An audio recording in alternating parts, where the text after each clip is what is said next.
Muito bem, estamos de volta com Conexão Popular aqui na TV Câmara Taubaté. Desta feita, estamos conversando com o prefeito da cidade, Ortiz Júnior. Prefeito, falar um pouquinho de política. Hoje, dia 27, nós estamos gravando o programa. Ontem, dia 26, o Congresso, a Câmara, melhor dizendo, votou alguns itens, né, dessa proposta de reforma política na cidade de Taubaté. Há quem diga que vai votar tudo para não mudar nada, né? E ontem foi votado o sistema eleitoral, né, das eleições para vereadores, deputados estaduais, deputados federais, fica como está. Distrital misto não foi aprovado, que aliás é defendido pelo PSDB, seu partido. O distritão, que é uma eleição majoritária para legislativo, também não foi aprovado, permanece a proporcional mesmo. E também não foi aprovado o fundo, aliás, o financiamento empresarial de campanha. Como é que o senhor vê essa reprovação? O senhor acha que essa reforma política anda ou não? Mais uma vez, esqueçamos a reforma política aqui. Não, já não andou, né, Miguel? Na verdade... É que tem mais alguns itens ainda a serem votados. Né? Mas alguns itens se conectam diretamente com os outros, né? O distritão realmente era um equívoco grande. Votar, aliás, eleger deputados e vereadores por um sistema majoritário, eu acho que é uma deturpação exatamente do que é a ideia de um partido político. As pessoas, se elas querem reconstruir partido político no Brasil, elas têm que votar numa ideia, elas têm que votar num conteúdo programático. Elas têm que votar realmente, não numa pessoa física, numa pessoa individualmente. Fica muito personalizada a eleição. Exatamente, a eleição é personalizada. A eleição para o executivo, ela é assim. Você vota num governador, você vota num presidente, você vota num prefeito. Por legislativo, ela não deve ser assim. Embora seja, né? Embora seja. A característica é um pouco essa. Mas eu vou dar um exemplo para você. Na última eleição, em 2012, o PSDB teve aí 6 mil votos de legenda. São 6 mil pessoas que votaram no partido, não individualmente em alguém. O PT sempre foi um partido que, em todas as eleições, fez uma votação de legenda muito significativa.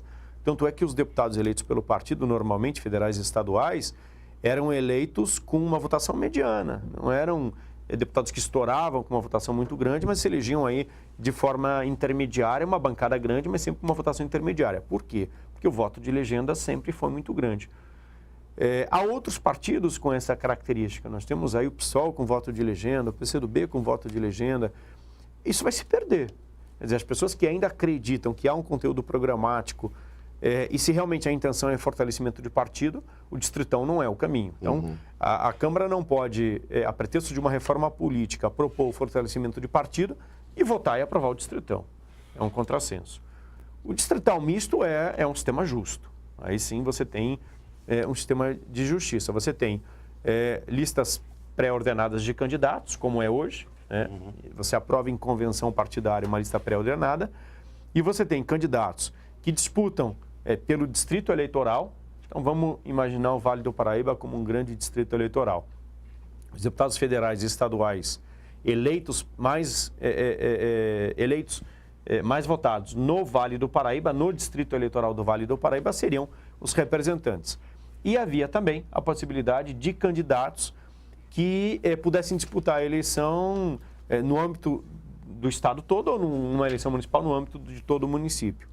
Esse é um sistema misto que, no meu modo de entender, é o mais justo e evita que muitos candidatos de fora da nossa região venham buscar voto e depois acontece o que a gente sempre vê, que é realmente um afastamento muito grande do eleitor que votou naquele candidato e da representação que ele faz lá no parlamento.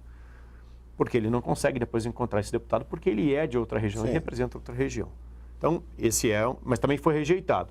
Então, nós continuamos com lista pré-ordenada e eleição proporcional. Depois, tentou-se votar o financiamento de pessoa jurídica, privado de pessoa jurídica. Constitucionalizar, o que já acontece. Tentou-se constitucionalizar.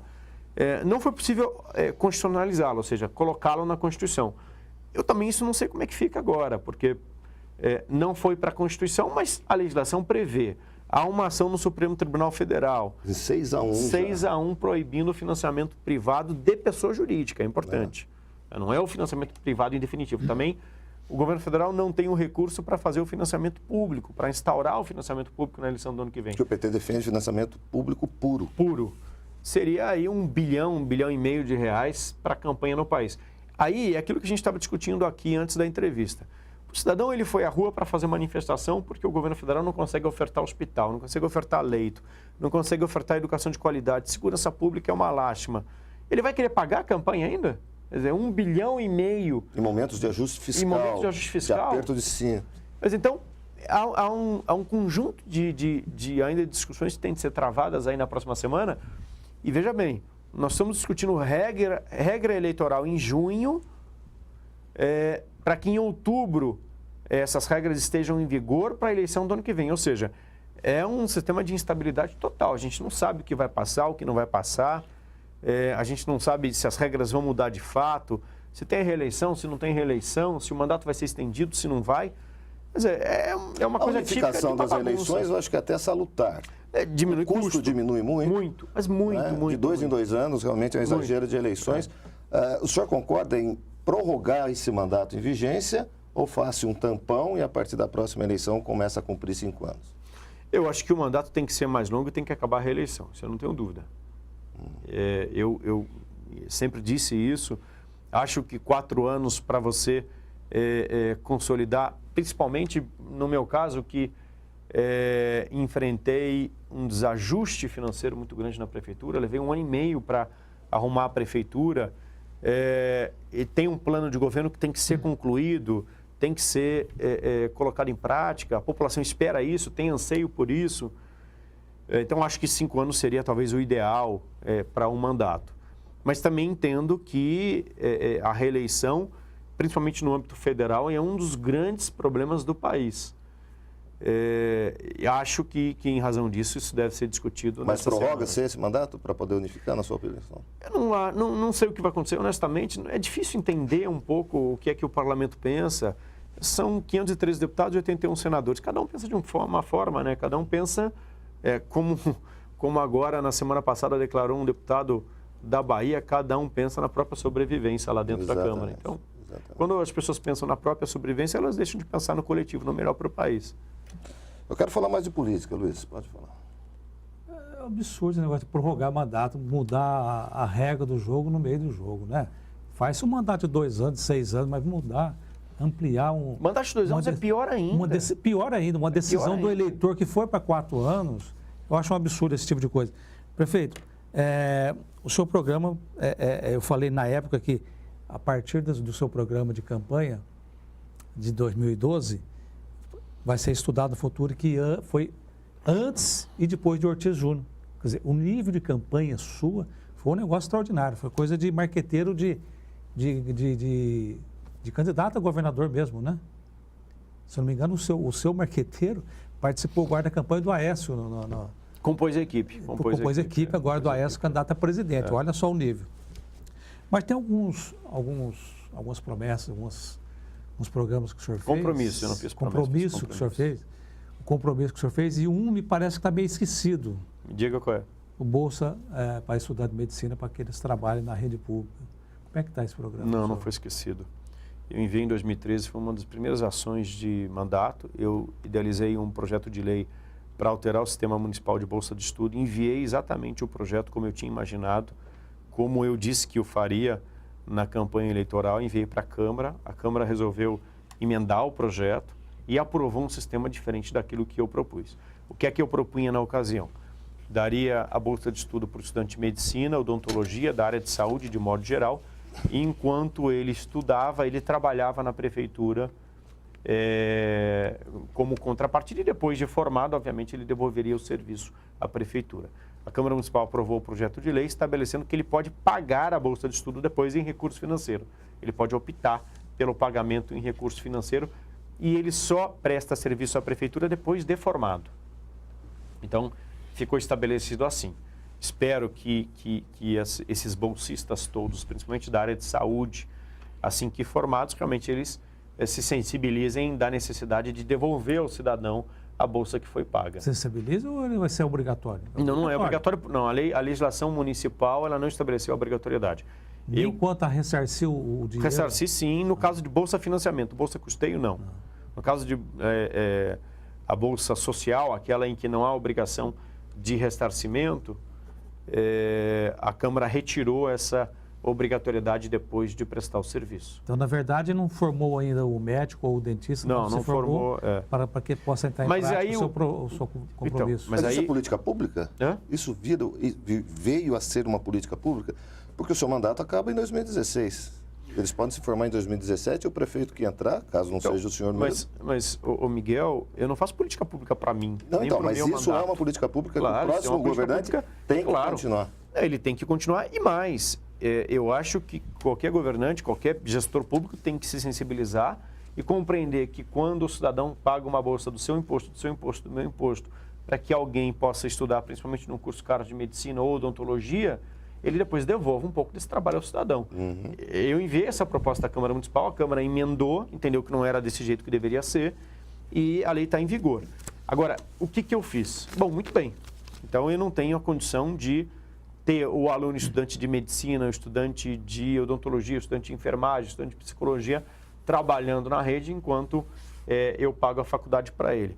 Eu ampliei muito a parceria com o CIEE, que é o Centro de Regulação de Estágio, e hoje eu tenho uma grande parcela dos estudantes que prestam serviço na prefeitura na área de saúde. Então, eu custeio esse curso de medicina, ou de odontologia, ou de psicologia, ou de fisioterapia, ou de enfermagem, pagando a ele esse curso, pagando a ele uma parte do curso, R$ 680, quase R$ 700, para que ele me preste 6 horas de serviço na prefeitura como estagiário. E esse é justamente, por exemplo, o programa Bem-vindo, que é um programa que nós lançamos na campanha eleitoral como compromisso, que é a humanização, seja no pronto-socorro, seja nas unidades de saúde, em que a gente faz uma triagem seletiva. O paciente ingressa na unidade de saúde da prefeitura, a gente faz uma triagem por meio de um protocolo pré-estabelecido de risco, o que é urgência, o que é emergência, o que é ambulatorial. E a gente passa a atender de uma forma organizada, urgência, emergência e ambulatório, e humaniza esse atendimento. A gente tem feito esse programa Bem-vindo, ele tem sido desenvolvido com base em estudantes da área de saúde, principalmente de enfermagem, da Universidade de Taubaté. Prefeito, vamos falar de projetos que o senhor vem apresentando para a melhoria da cidade de Taubaté. A parceria público-privada da limpeza, né? 2,6 bilhões, 2,06 bilhões Isso. por 30 anos. O Ministério Público, aliás, o Tribunal de Contas suspendeu a concorrência após denúncia da bancada do PT, inclusive aqui na Câmara. Como é que está esse processo? Não suspendeu por denúncia de bancada de PT nenhuma, não foi nada disso. Aliás, o vereador Salvador questiona que seria um custo de 68 milhões anuais, seria isso, né? Não, o vereador questiona porque há um limite no marco regulatório das parcerias público-privadas, há um dispositivo específico que diz que a prefeitura ela não pode gastar mais do que 5% da sua receita com parceria público-privada anual. Isso daria uns 5%, mais ou menos. O que o vereador questiona é que daqui a 3 ou 4 anos a prefeitura estaria gastando mais de 5%. Isso. Não é verdade, não estaria gastando. A previsão dele de receita orçamentária é uma previsão equivocada e o custo de 5% também é um custo equivocado. O vereador Salvador não quer que aconteça, na verdade, ele não quer que aconteça nada. Tanto PPP quanto mudança viária, ele está no papel dele de oposição. Eu só discuto o que é oposição. A discussão é aprimoramento de projeto. Ela não pode ser, pura e simplesmente, obstáculo a tudo que acontece. A parceria público-privada e resíduo sólido é uma parceria público-privada que o governo do PT em Brasília adotou. O governo do PT em Osasco adotou. O governo do PT em São Paulo adotou com a Marta. Quer dizer, não pode ser. Por que lá é bom eles defendem e aqui não podem defender? Porque eu sou o prefeito ou porque o PSTB, que é o meu partido, governa a cidade? Isso é uma asneira, isso é uma bobagem muito grande. Mas não foi por isso que se suspendeu. Suspendeu por outro motivo. O edital de licitação ele foi reaberto e uma das empresas que fez visita técnica contestou no tribunal o índice de endividamento que a gente exige no edital.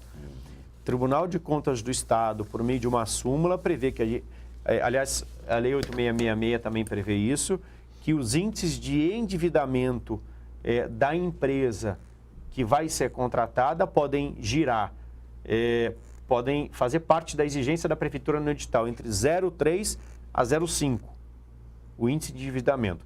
Nós exigimos um índice de endividamento mais baixo, 0,3, mais rigoroso. É um contrato de 30 anos, de 2 bilhões. Isso dá mais segurança. Dá mais segurança.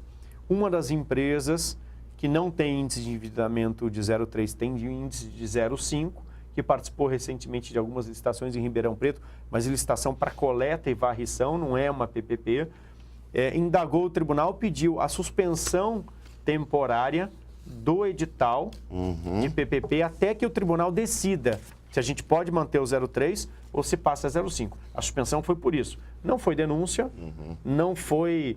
Foi uma representação contestando um índice que a lei prevê. Talvez eu tenha me expressado errado. Ele contesta e questiona muito isso, principalmente em plenário. Aliás, ele questiona a sua administração inteira. Ele diz que o senhor é incompetente. Mas até para esclarecimento a sua administração do público, não tem norte. Até para esclarecimento do público, eu queria saber o que contempla essa parceria público-privada, ainda nesse assunto. O que contempla essa parceria público-privada dos resíduos? É assim, a parceria público-privada é um modelo adotado nos países europeus, que significa, na verdade, avançar na prestação do serviço público, principalmente naqueles serviços em que a prefeitura ou o poder público ele não consegue ser tão eficiente. Limpeza pública é, sem dúvida nenhuma, uma dessas áreas em que limpeza e saneamento são duas áreas em que a prefeitura, o poder público, de modo geral, não consegue um nível de eficiência tão grande quanto a iniciativa privada consegue. A gente tem um investimento em torno de 5 milhões de reais por mês em limpeza pública, se a gente considerar tudo. Varrição, coleta de lixo, transbordo, destinação final, 0,5% de coleta seletiva que a prefeitura faz hoje, que é quase zero, mas é pouco, mas tem um dispêndio, pintura de guia, administração dos PEVs, coleta de resíduo sólido da construção civil, disposição final desse resíduo no aterro de inertes, tudo isso gira em torno mais ou menos de 5 milhões. 60 milhões anos. 60 milhões anos. E Miguel, Luiz, a prefeitura ela faz isso com esforço enorme, com investimento grande, aumentei muito o investimento nessa área, aumentei a eficiência, mas ainda deixa a desejar. A gente não consegue fazer mais porque a gente não consegue mecanizar com qualidade, a gente não consegue licitar com qualidade, a gente... Normalmente, quando licita, a gente tem a morosidade do processo administrativo, as impugnações, os recursos, enfim. A gente não consegue, por exemplo, reajustar preço de contrato, a gente tem dissídio coletivo, normalmente de coletores, sempre há uma ameaça de greve, a gente não consegue atingir a eficiência necessária. O marco regulatório de parceria público-privada no Brasil prevê exatamente isso. É você se aparcerar com a iniciativa privada que faz com mais eficiência aquilo que o poder público não consegue fazer. E como o poder público ele não tem o recurso necessário para um investimento grande para mecanizar e para melhorar o serviço de limpeza. O que é a modelagem da parceria público-privada?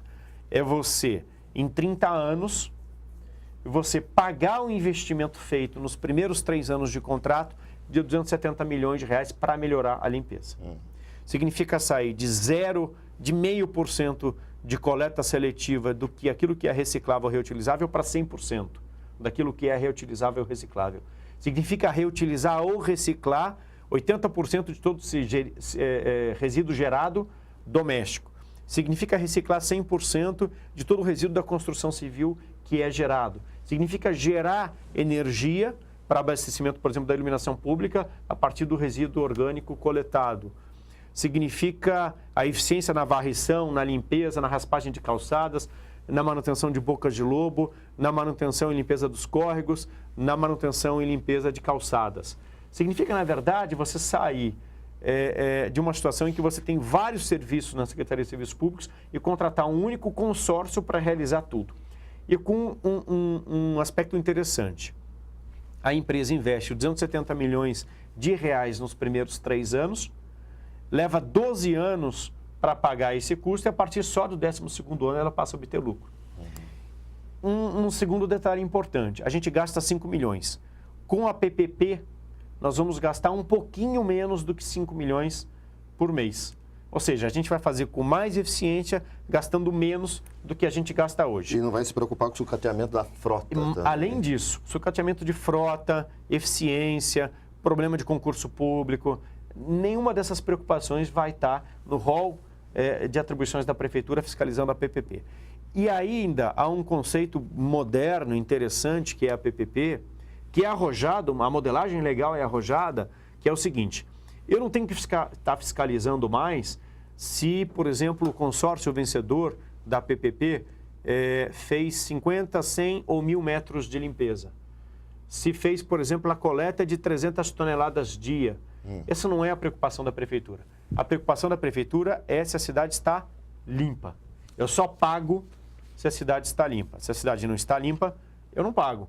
É como a modelagem do COI, que a gente chegou a discutir no programa anterior, que eu só pago se eu tenho imagem exibida. Sim. Se eu não tenho imagem exibida, se derrubaram o poste, eu não pago. É um problema da empresa repor aquele poste.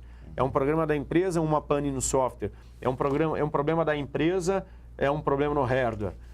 Não é um problema meu. O meu problema é pagar a imagem gerada. A imagem está gerada, nítida, eu estou fiscalizando, eu pago.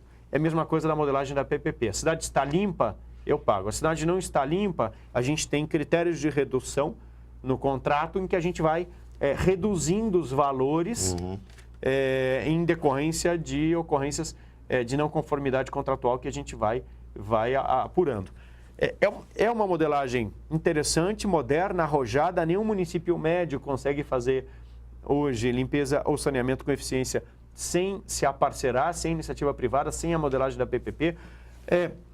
E, obviamente, a discordância, e aí eu remeto à pergunta, à colocação aqui do Luiz, a discordância faz parte, eu acho que é normal. Ele dizer que, olha, tudo está errado, não tem norte, o governo não tem norte, acho que faz parte lá do repertório dele, eu acho que é o papel dele. Ele, em uma ocasião, disse para mim: olha, prefeito, você tem muitos acertos, mas faz parte cultivar o meu eleitor que não tem simpatia por você e que não gosta de você, a tua rejeição pessoal.